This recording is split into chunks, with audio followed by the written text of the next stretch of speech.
Dear friends, once again we are sitting together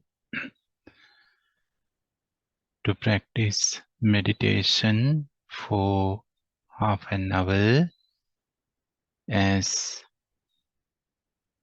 the second guided meditation session of this one-day retreat.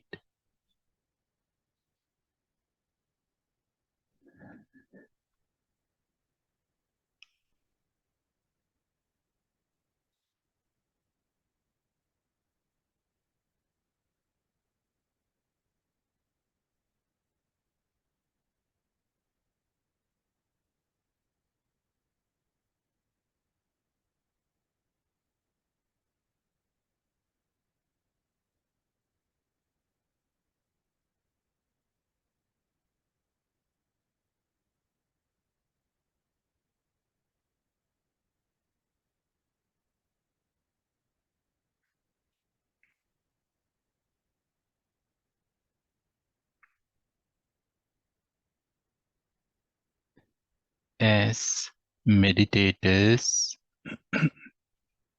we are so familiar with our in and out breathing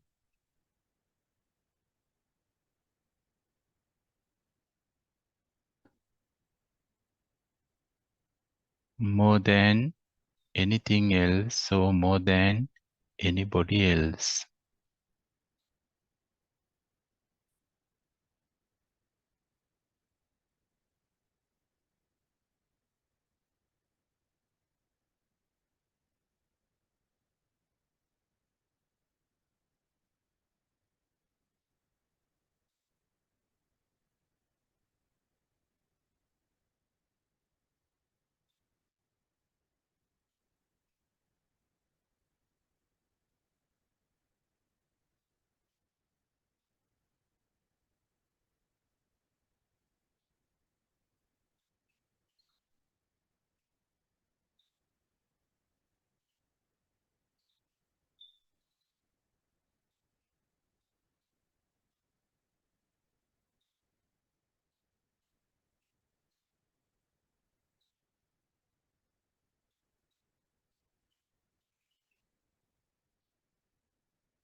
While the body is inhaling and exhaling,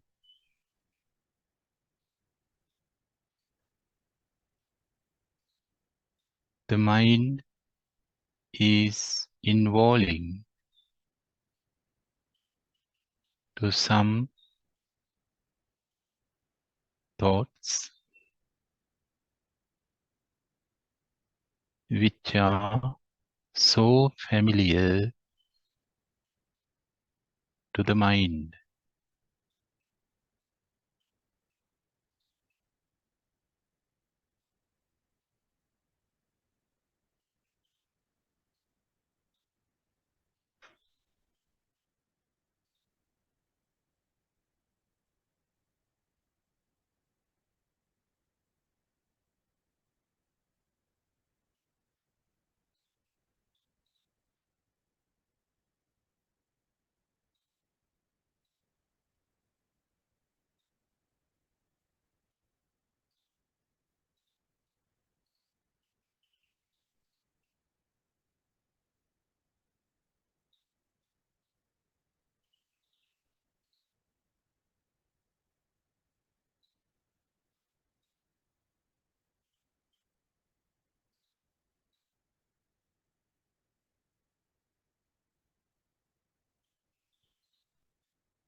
We are not going to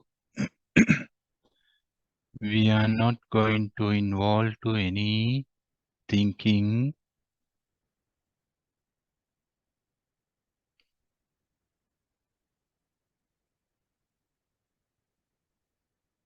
We are just staying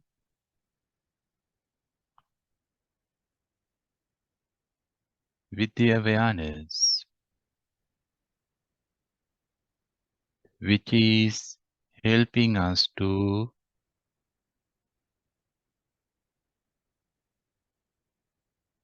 be in the present.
thoughts come about so many others.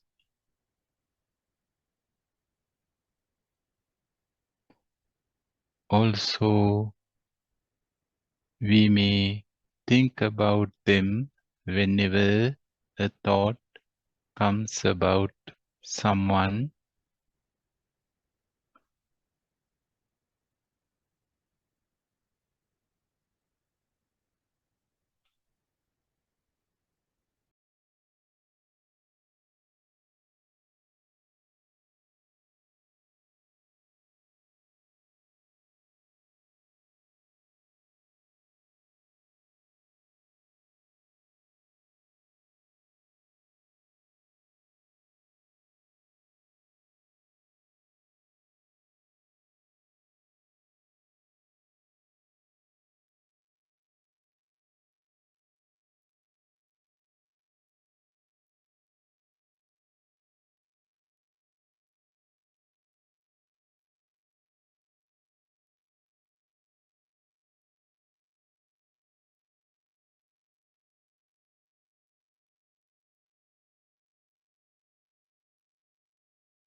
There might be thoughts about this person and that person,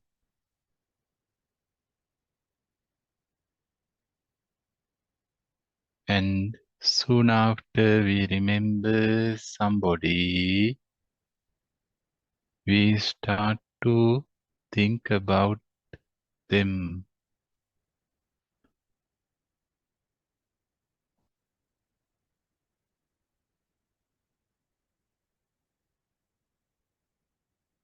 But actually, no body is here.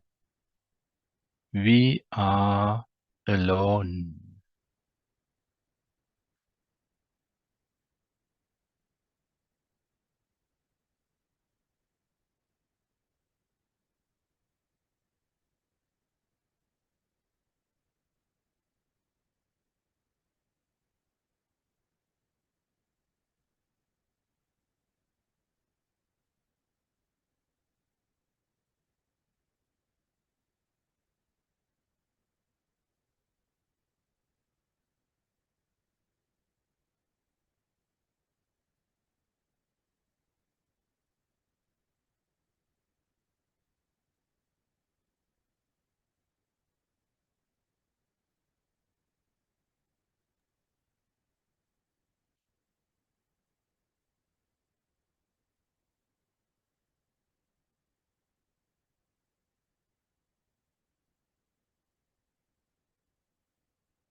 We may feel that we are full.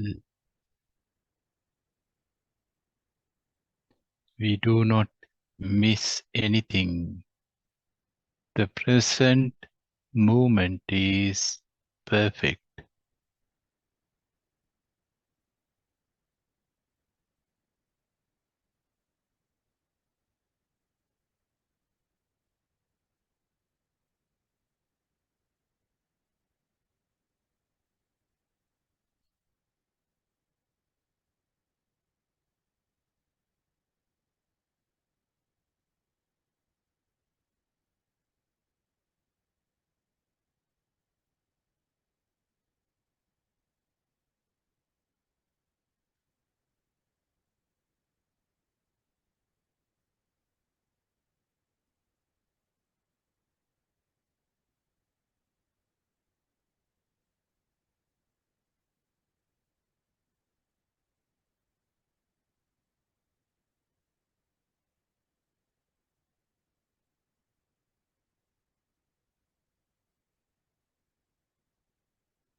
with this beautiful feeling, you may open your eyes now.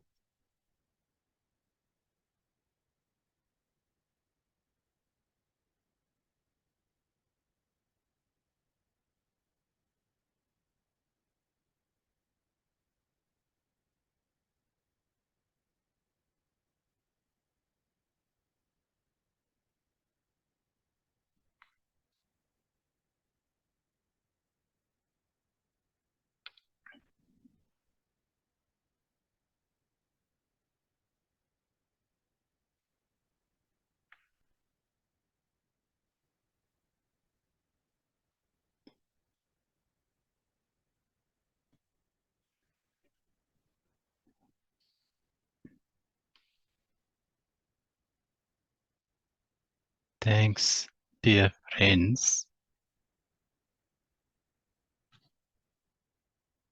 for participating to this guided meditation session. And now, time for the Dhamma talk, the discourse. And today, the suggested topic is family.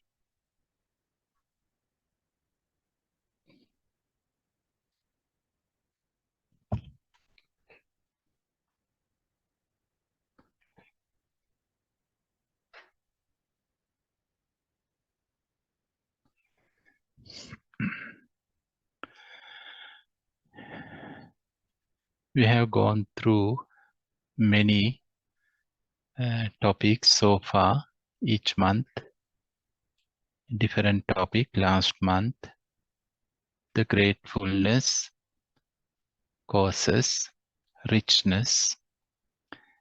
And today topic is the family. And as Ma explained this morning, how important this topic, family.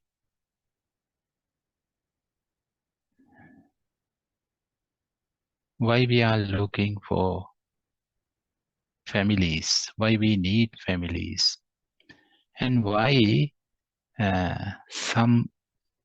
someone is leaving the family life to become a monk or nun. Why? So all those points are really interesting and important for our practice. Anyhow, we are humans. Therefore, we are not auto-born. Maybe in the future, because of the technology, there will be some humans who born automatically without having a mother or father, no family. Then no family, even no biological family. But so far,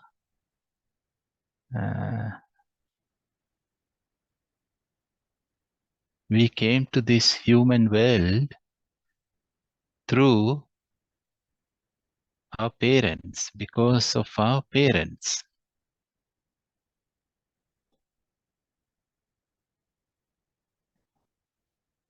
And of course, everybody has conflicts and problems with parents. That is usual. Sooner or later, all humans have some issues with parents and conflicts. And I met many people, especially Westerners, And they believe this, that whatever they are encountering, whatever problems that they are encountering in their life, uh, because of parents, because of their childhood experiences. Therefore, they blame to their family, to their parents.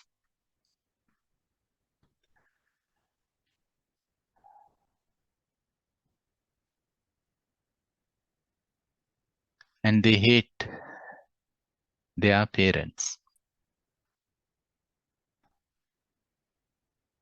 And yeah, we can discuss about this later. Anyhow, according to the Buddhism, from the Buddhist point of view, that we have to be grateful for our parents. It doesn't matter what they are doing or what they have done or what they haven't done, no matter, we have to be grateful for them, because it's a rare thing to be a human, according to the Buddhism. It's a very rare thing to have a chance to born as a human. Yeah, we have discussed on this also in the last one-day retreat. Anyhow, therefore, because of our parents, we had the chance to come to this world as humans, as a human.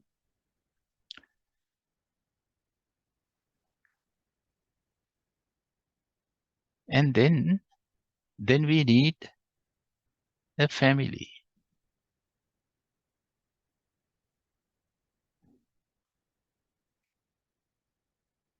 Family means somebody has to take care of us. And we need attention. We need security. We need identifications. We need love.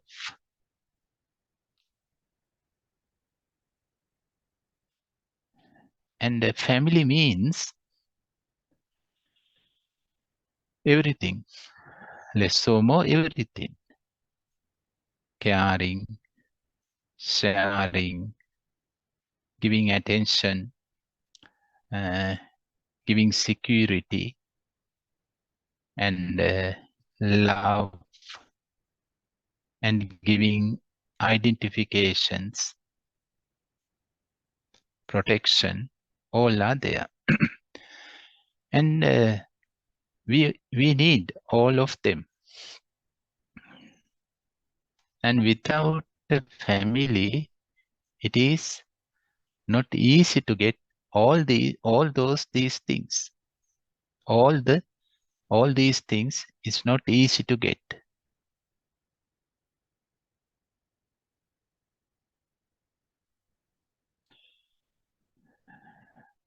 And they are psychological and emotional and spiritual nutritions.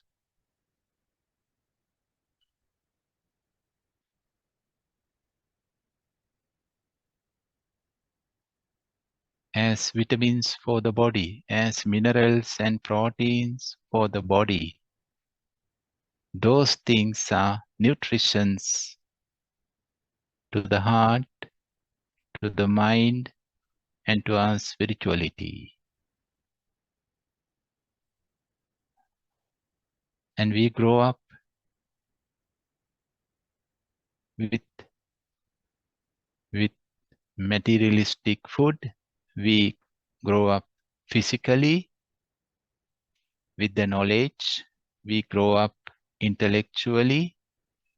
And with all these things, caring, attention, identification, love, and security, we grow up psychologically and emotionally.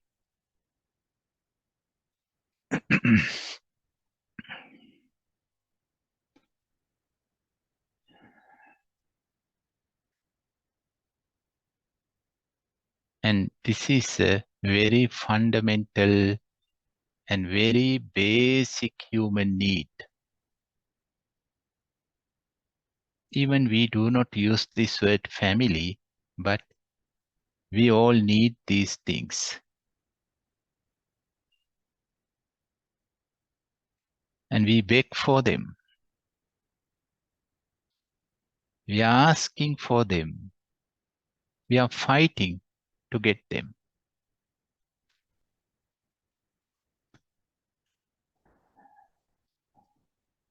Like a small plant which is rooting and growing in the nursery.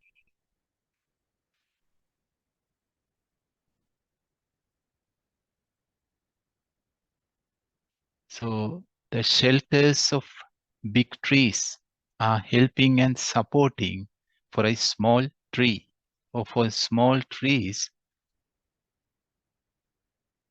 to grow up. No single plant can grow in the desert.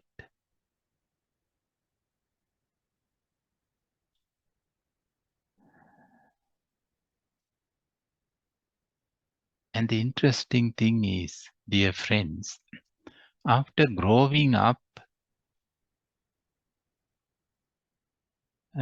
to some degrees, then the plant, the tree, the young plant, the young tree thinks that the other tall trees are disturbing to this young tree. Therefore, those young trees are trying to grow up, and growing up taller than the old trees to get more sunlight. There is a competition. Not only in the human society, competition is everywhere in the nature. So in the beginning, those small plants, small seeds are really happy about the big trees which are giving them to some shelters, some protection, some caring. But after a while, though, when they become young trees, then they want to overcome those old big trees. They think because of those tall old trees, those young trees cannot grow up. So they think now they are independent. They think that they are independent. They think that they do not want anything. No need to protect themselves. They can survive. And dear friends, this can happen, or this is happening in the human society as well. We come to certain age.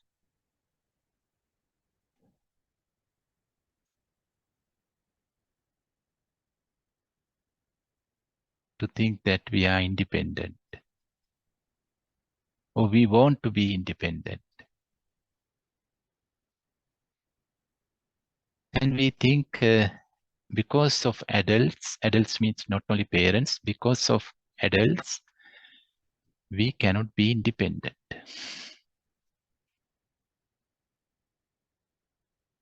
Actually, family means not only parents, the culture, the society, the system, and the religion all are part of the family. The family is a big concept. It is not just like a father, mother, and a son, or father, mother, and the daughter. That's the small unit of the family, maybe starting, but the real family is actually a bigger thing. The society is there, the culture is there, the system is there, the religion is there.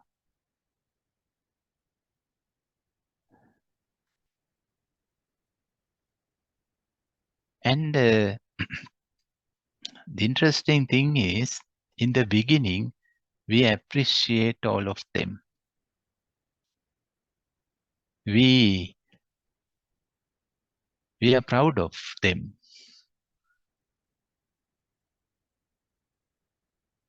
We believe everything. Whatever the society says, whatever the religion says, whatever the parents says, whatever the system is asking us to do, we are very faithful up to certain age. And after that, there is a transforming period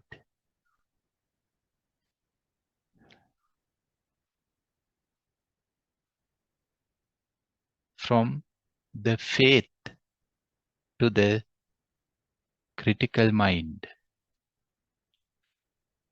This can be in between 14, 15, or 16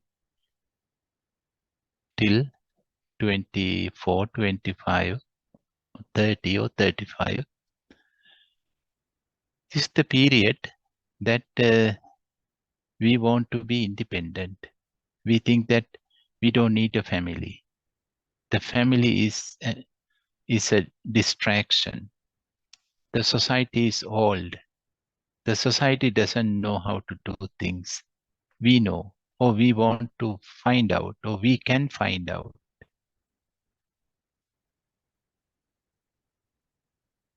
In the beginning, everything is right.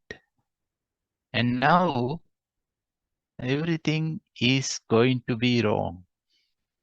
Slowly, slowly. The religion, the religious teachings, the society, culture, everything. And we start to criticize.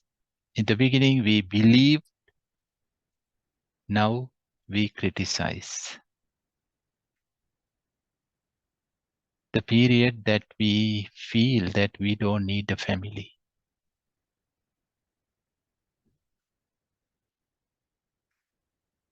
And it's good. It's really good. So that is the period of transformation from that 100% beliefs to 100% critical period.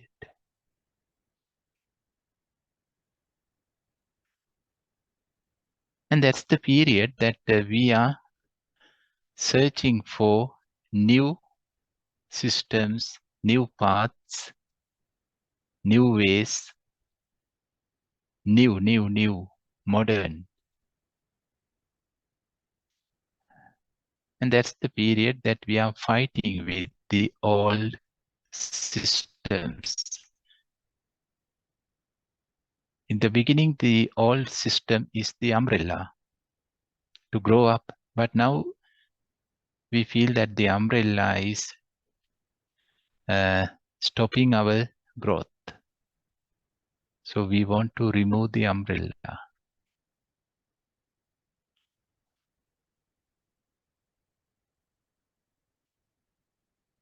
And in the beginning, we gained lot from the family, lot. And now we don't need things from the family.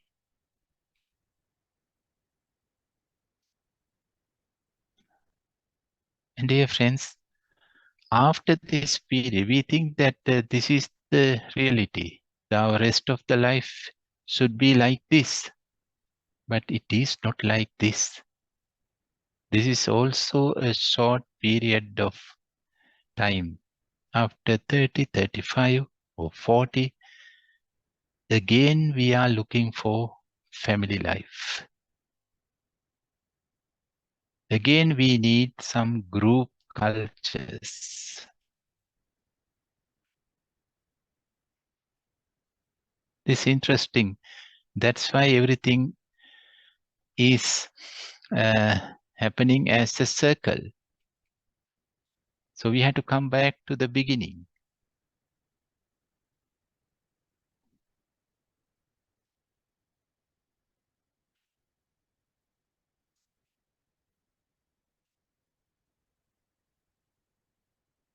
So people starts to make families then.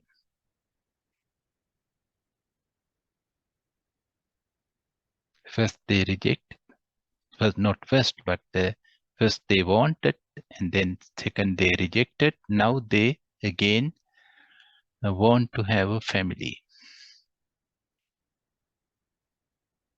So this goes as a circle, dear friends, as part of the existence.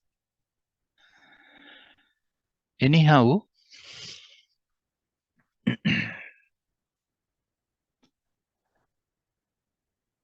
we have gained a lot from the family,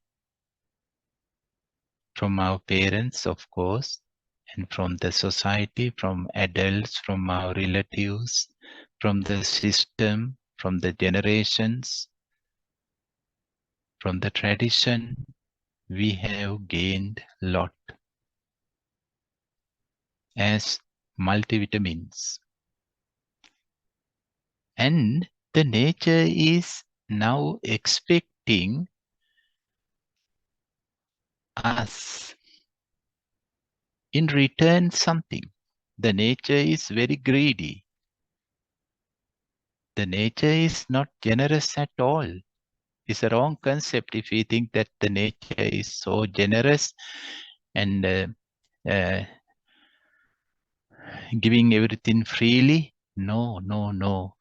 The nature is not giving us anything freely. No free.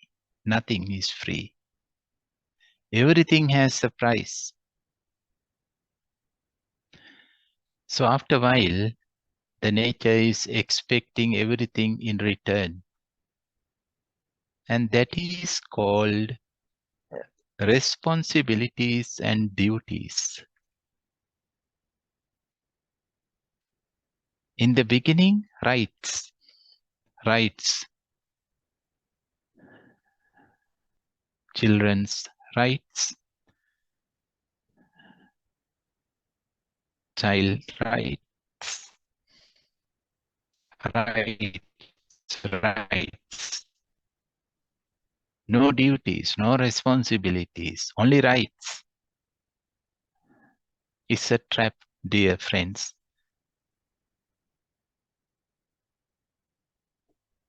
It's the nature. So now, duties and responsibilities. This is the way how the nature is getting back everything, whatever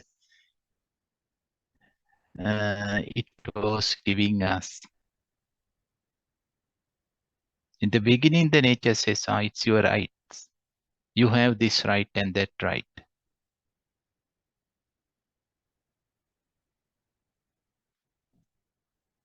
And now the nature says, no, this is your duty, your responsibility. You must do these things.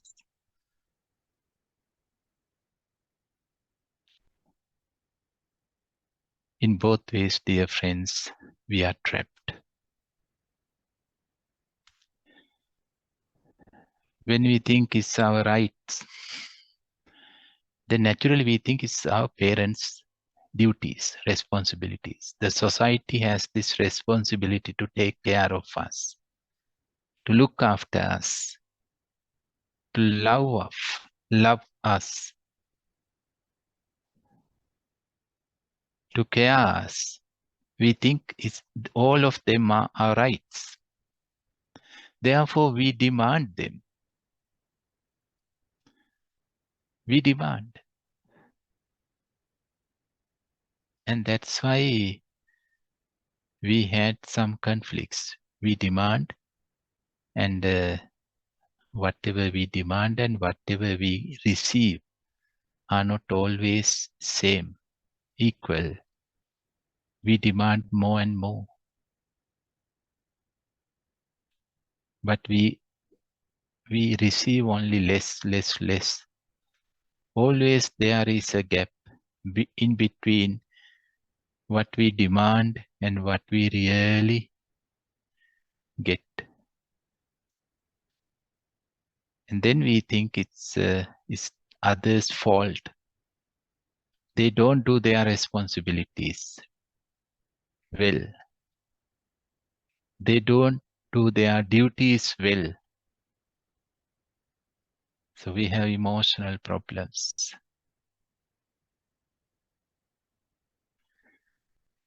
And then when the circle turns over, then now no rights. We don't have rights now. Only duties and responsibilities.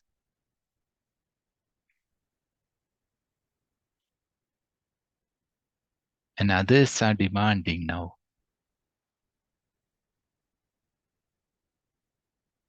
We can't demand anymore. Then again, the same problem, the other side of the coin. Again, we have emotions. They have emotions too. And they think that we are responsible for their emotions. And we think they are responsible for our emotions. And dear friends, this goes on and on and on. The circle is rotating. And we are trapped. We are being trapped in this rights and duties, responsibilities. Trapped of the right and responsibility.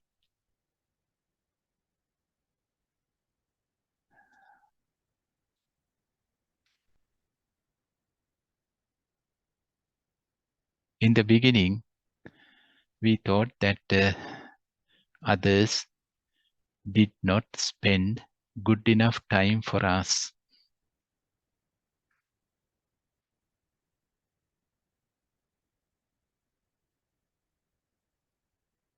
When we think about our rights. But after a while, when we have to do things as responsibilities and duties, then we don't have time.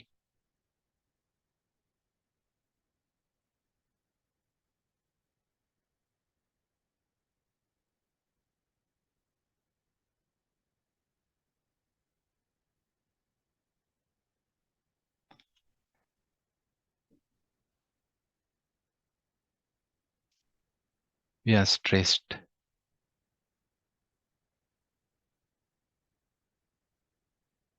And this is the life.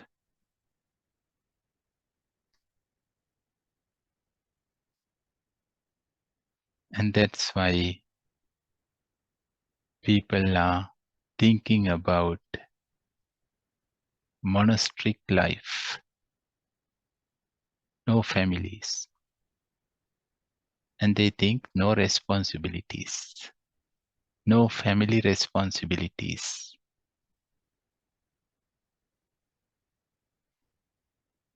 No social responsibilities if you become a monk or nun. We think that we have full time, we can practice, we can be with ourselves fully.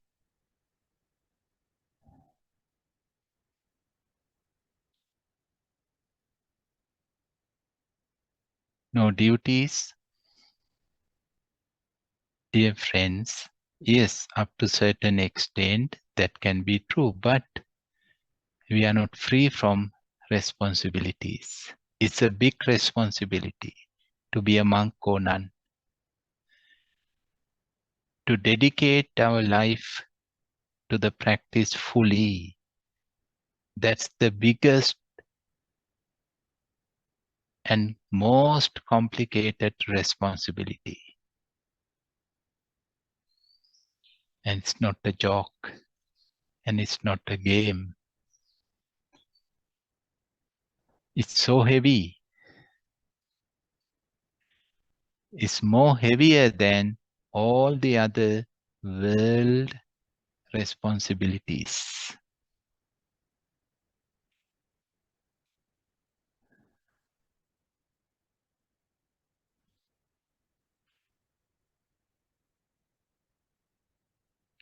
But still, it's a good opportunity.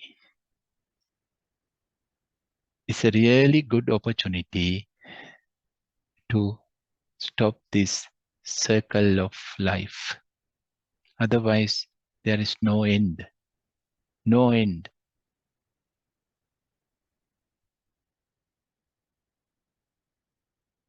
Cycling, cycling, cycling. Sometimes we have rights for short period of time, and then thousand of responsibilities, so stress,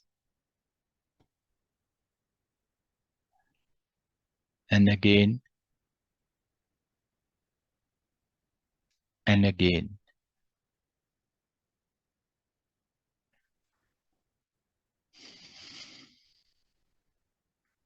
So anyhow, that's why, dear friends, not most, but some of spiritual people, yogis, meditators, think about spiritual family. As Ma said this morning, the concept of spiritual family. Yeah, we need family.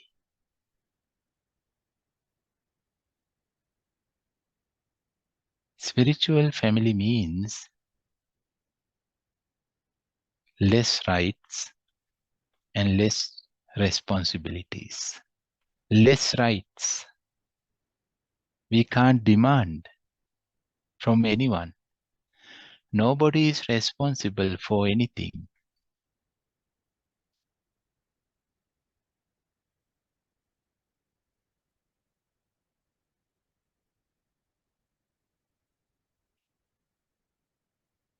We have to take our own responsibility onto our hands. But we need some friends who are walking on the same path. But we have to walk with our legs, on our feet. We cannot stand on anyone else's shoulders. We have to walk by ourselves. But some colleagues, some passengers who are traveling into the same direction,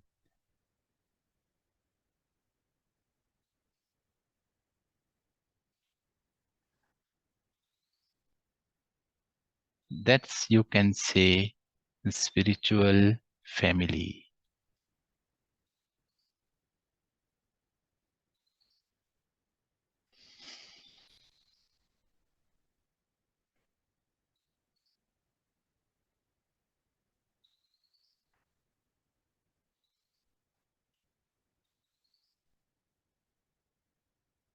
We have to give back to the society whatever we have gained.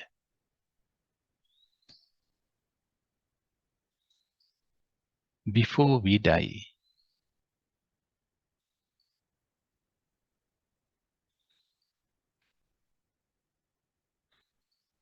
And it's a challenge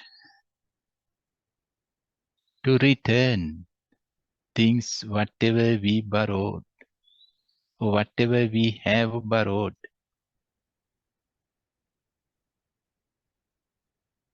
without making us stressed and tired. It's a challenge, but it's possible.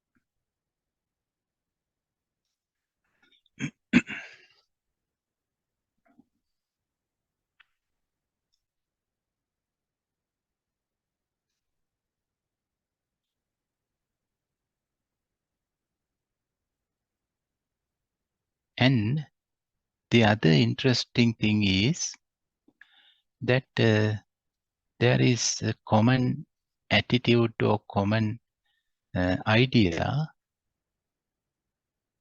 that it is not possible to uh, practice meditation in uh, in the normal society. I mean, in a family. If we have family life, then not possible to practice meditation. Not possible to go deeper into the practice.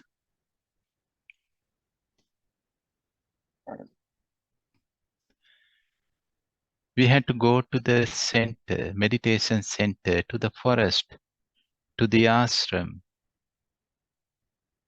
and we had to dedicate our life into the path fully, surrender. We had to be a monk or nun, or sannyasi, a yogi. Otherwise, not possible. There are two different kinds of lifestyles, family life and spiritual life. And we build up a huge wall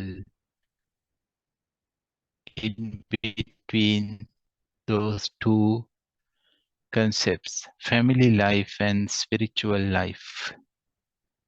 And when we are in a meditation center or in an ashram, or when we are ordained even for a temporary period of time as a monk or nun, or then we think, now we are spiritual. Because we are in a meditation center, we are in the forest, in a cave, in a retreat, in a spiritual workshop. We are not in the supermarket, not in the Pizza Hut, not in anywhere, not in the city. Dear friends, it's a very childish concept. We know this. No meditation center can make anyone as a meditator. The meditation center is not a factory to produce meditators.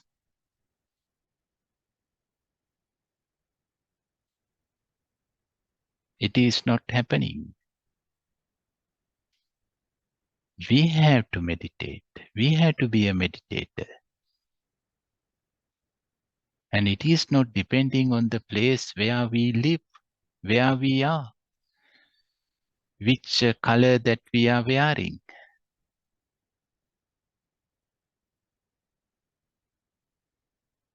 Spirituality is not depending on all those things. It is purely depending on what we are thinking, what intention is there, what is our intention, our will. Our intention and our will make us spiritual, not the place. not the uniform, not the timetable, even not the posture. They cannot produce any spiritual person.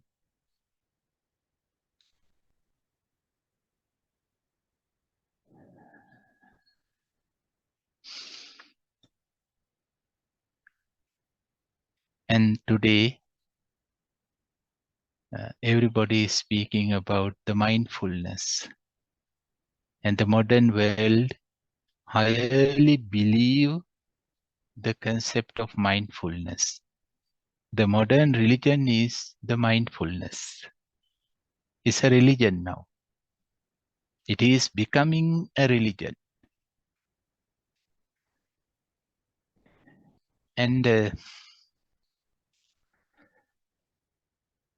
they think that that's the ultimate solution for all the problems. The mindfulness is the solution.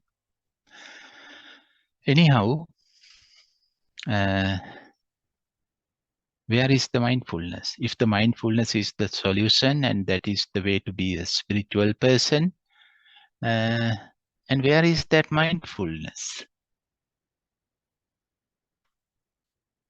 The mindfulness is not available in any mindfulness workshops. The mindfulness is not available in any books about mindfulness. No, the word is there. Maybe that word is there for thousands of times. Mindfulness, mindfulness, mindfulness, but no mindfulness. We have to be mindful.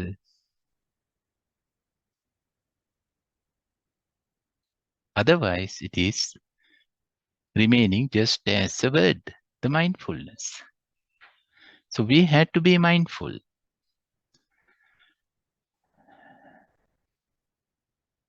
And the interesting thing is, we can be mindful wherever we are.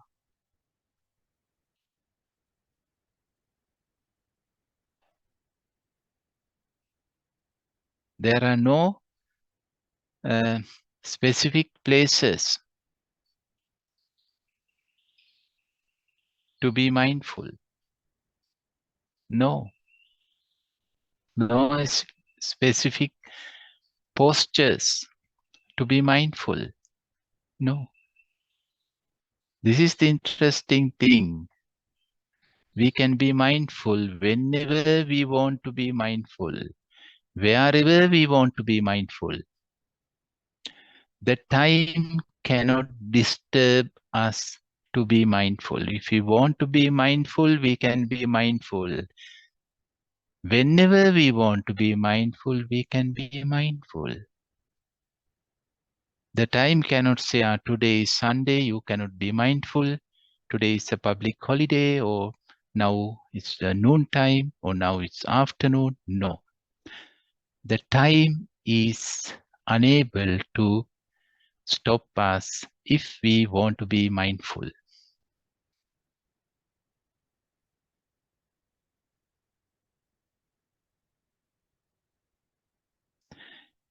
And we can be mindful wherever. If we want to be mindful in the train station, we can be mindful. The train station is not saying us, oh, this is a train station, a public place. Everybody is so stressed. You have to be stressed. You can't be mindful here. No. The station is unable to stop us if we want to be mindful.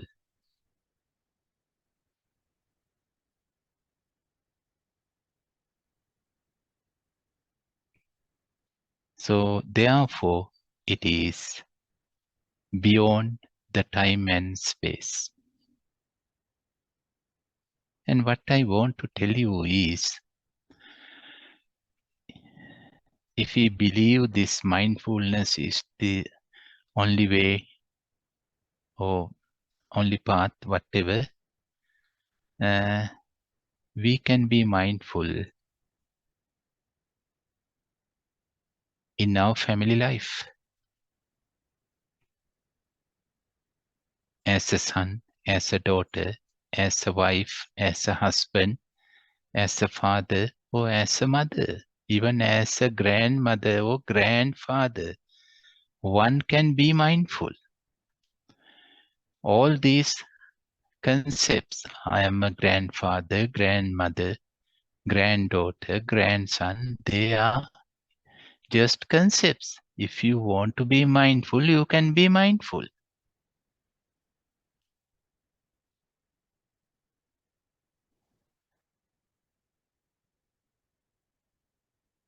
And the other thing is we need mindfulness a lot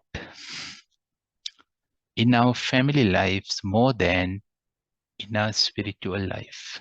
I mean, when we are in a meditation center, when we are in a workshop, when we are in an ashram, yes, we need mindfulness, but we need a lot of mindfulness when we are in families.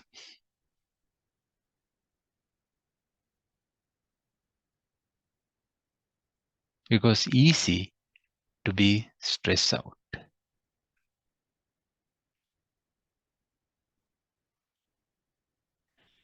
And therefore one can use the family as a place to be mindful. So when we go back to home, we can say, I'm going back to my mindfulness home, house of the mindfulness, home of the mindfulness.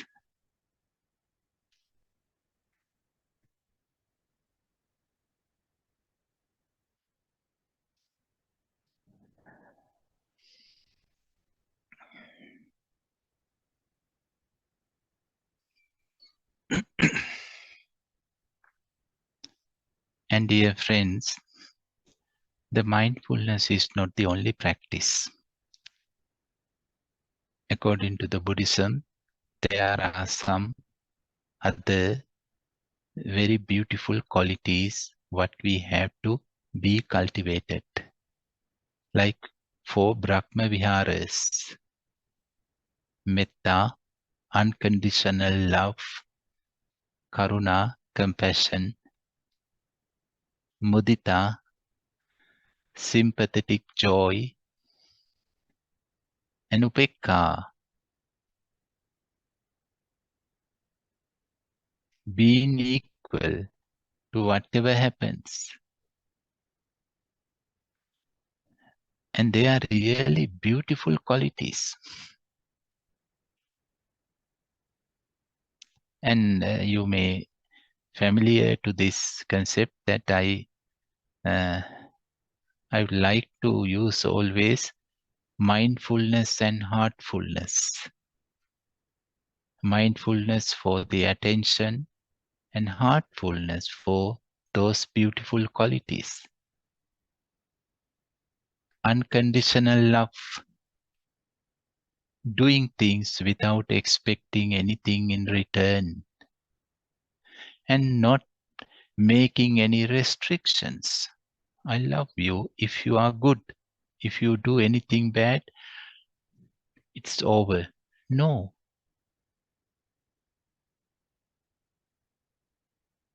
And being sensitive towards others' pain and problems is a quality. Usually, we think that they have to tell us if they are having problems. And later we say, why you didn't tell me? Why you didn't tell us? Why you didn't inform us? Yes, of course, we have to inform if we are having any problems to others, but it's a skill to feel how others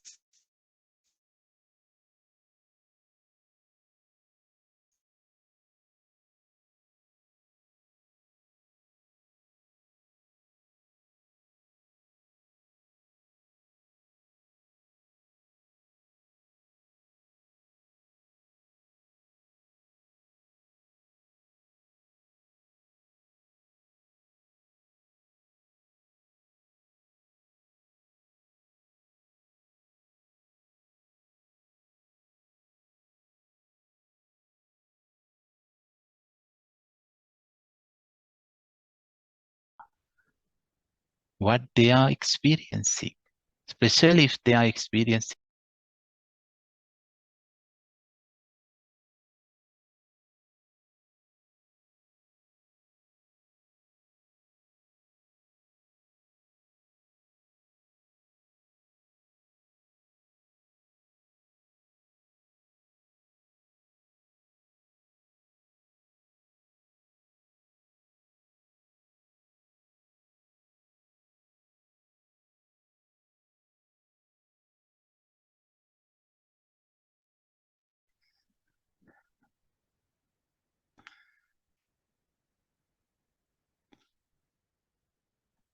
dear friends, each family needs at least one member of the family who has this beautiful quality, kindness or compassion, who can feel others' pain. If others are in a difficult situation, before they inform us, if we can feel it.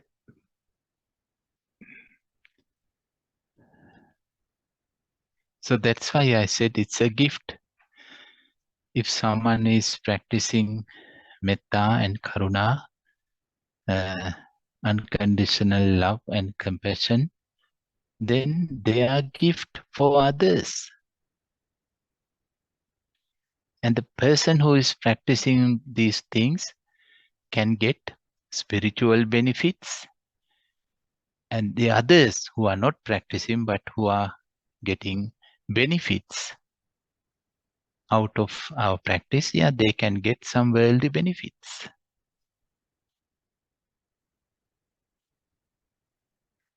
And to practice and to cultivate those beautiful, heartful qualities, the society is the right place. The family life is the best place. That's why the Buddhism says the lotus flower is flowering in the mud. The lotus plant is growing in the mud.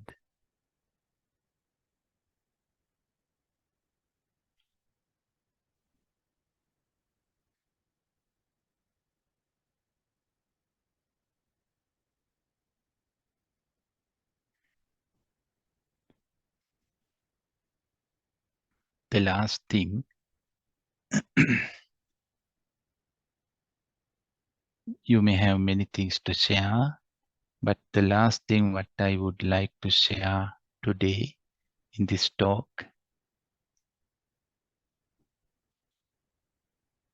is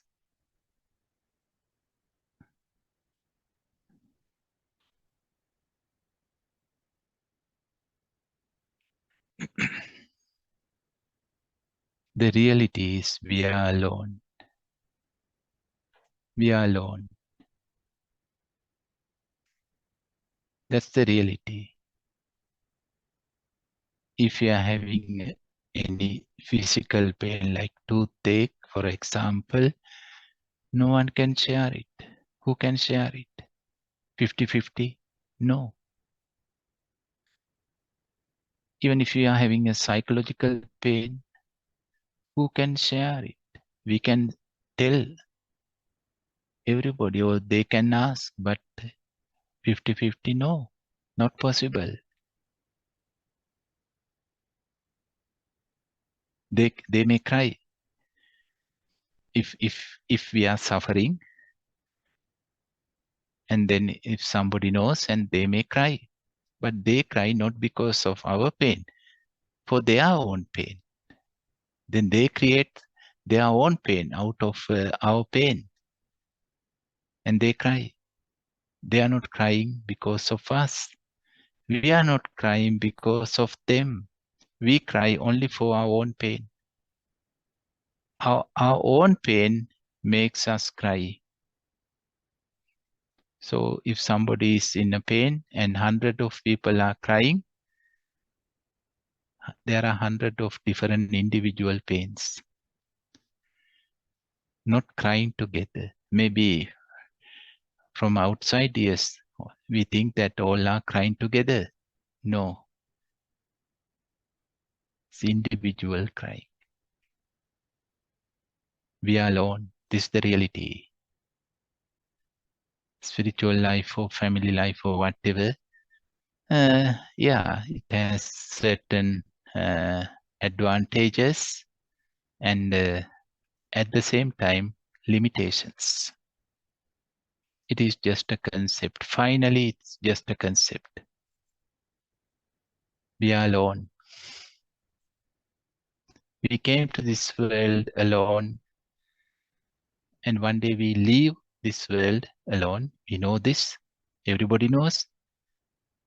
But the reality is, even though we come to this world together with someone and we can live from this world with many people, even that we cannot live together.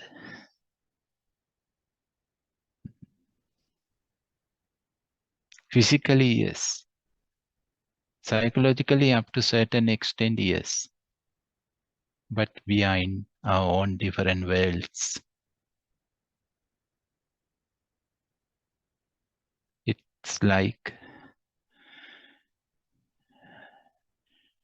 two people cannot see the same dream. That's not possible.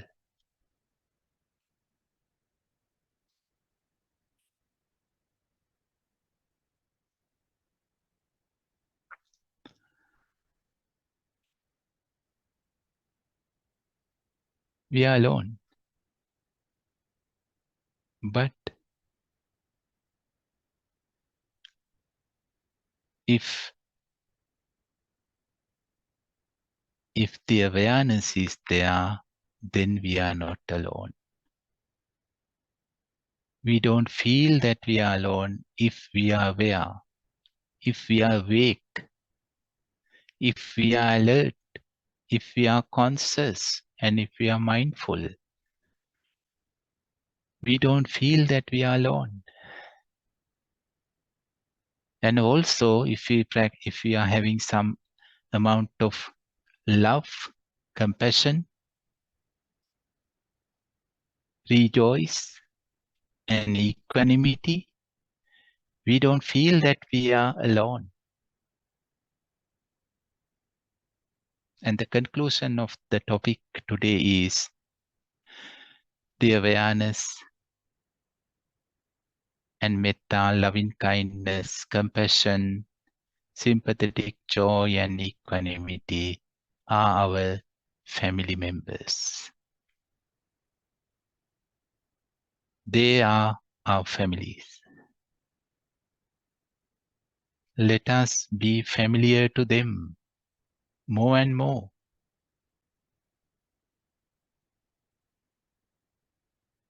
And then we can face to so-called family problems easily. And we can sort out all those family issues comfortably if we are familiar to the mindfulness, to the awareness, to the consciousness, and to those four Brahma Viharas, four beautiful qualities. Let us make a family with them. Thank you very much, dear friends.